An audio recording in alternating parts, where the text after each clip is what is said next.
VAR, VAR, VAR. There's always and will be controversial decisions in football. And since our video on the biggest VAR mistakes, you'd think things would get better, but they really haven't. Some VAR calls are a result of a minor error on the referee's part. However, some decisions seem so blatant that you nearly feel like the referee had some cash in the bag for making calls like that. When you take Jota's high tackle, where he nearly took off Oliver Skipp's face, and Thiago's handball against West Ham into account, you'll see that things haven't really gotten better. According to PMGOL, VAR has got a total of 8 decisions wrong this season. So, we have a lot to talk about today on Goal Line FC, and without further ado, let's jump into the 8 controversial decisions that VAR got wrong this season. Before we continue, be sure to subscribe to our channel and ring the bell icon to be notified of our latest videos. Ready? Let's go!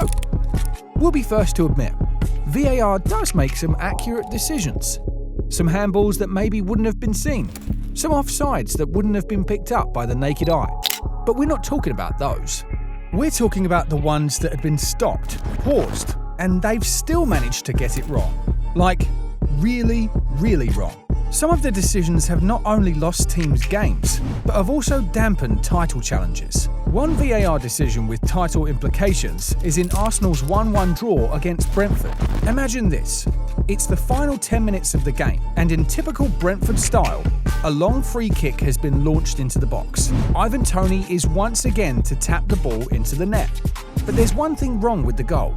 Christian Norgard, who was there to tap the ball in, was in an offside position. Now, this wasn't picked up because Lee Mason forgot to draw the offside line. This goal cost Arsenal 2 points and may have even bigger title ramifications. Nice one there, Lee. Still on the issue of lines, enter John Brooks, completely forgetting to draw the line in Brighton's 1-1 draw to Crystal Palace. Purvis Estupiñán's perfectly placed finish against Crystal Palace was disallowed for offside after high and mighty John Brooks drew an offside line for James Tompkins instead of Mark Gay. I mean, it's one of the most ridiculous ones because of the gravity of what's involved and Brighton's European qualification hitting a speed bump. It's almost like John Brooks has forgotten to do his job. It's okay not to do it correctly, but to not even do it at all is just pure comedy. Thanks to his antics at Brighton, John Brooks was suspended from VAR duties. Brooks' suspension certainly did not make things better, and the VAR pandemic continues still. Now, there's been some catastrophic decisions involving Manchester United and Arsenal, especially when they face each other. In Manchester United's 3-1 win against Arsenal, Gabriel Martinelli appeared to score the opening goal after a quick turnover of possession. But apparently, Odegaard was deemed to have fouled Christian Eriksen in the build-up to the goal. It was the slightest touch, but VAR being VAR, and with all the slow-mo stuff going on, the goal got chalked off, and Manchester United went on to win the game 3-1. Now, staying on the disallowed goal theme, Maxwell Cornet thinks he's become a West Ham hero when he scored an all-important goal in the 2-1 defeat to the London side. But we take things back for Jared Bowen clipping Benjamin Mendy. Bowen chased the ball down and tried to jump over Edouard Mendy, but tapped him with like his 5th toe. Cornet placed the ball at the back of the net, with the Senegalese shot stopper ending up on deck.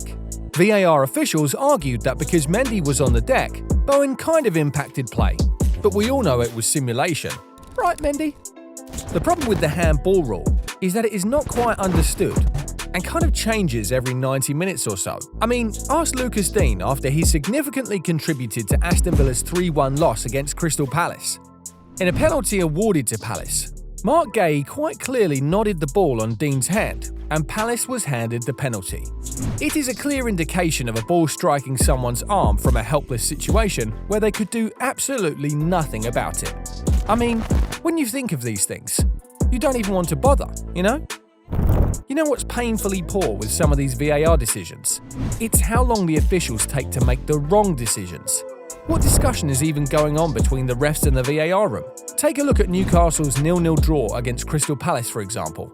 How can more than 3 referees in the VAR room come together to disallow Tyrick Mitchell's own goal against Newcastle, thanks to Joe Wilcox's foul on Guaita, when Mitchell quite clearly pushed Willock into Guaita?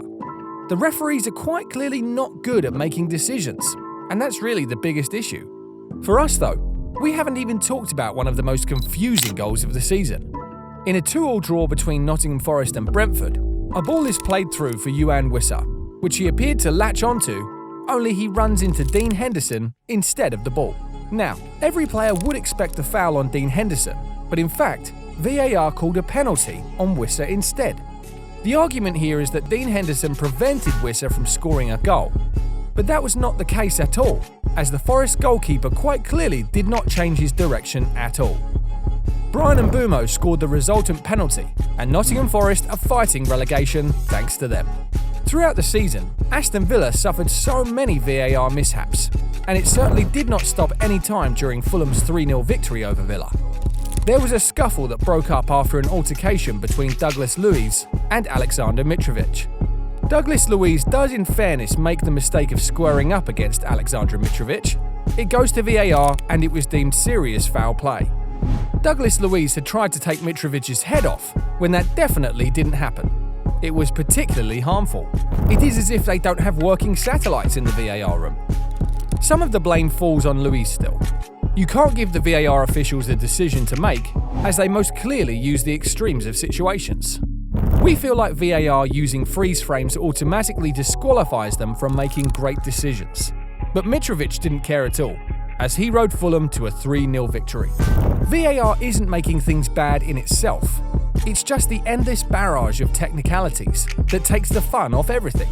Referees aren't allowed to take responsibility, which we think frustrates fans more, and it leads to an all-frustrated fan base. So, that's been the end of the rant, guys. Which VAR decision do you think is the most controversial this season? Let us know in the comment section. And if you enjoyed this video, feel free to slap a like on it and subscribe if you're new to the channel. While you do that, check out the greatest relegation escapes in this video and subscribe so you get the first ring once we have a new video. It's been a pleasure ranting at VAR today. Till next time, peace out.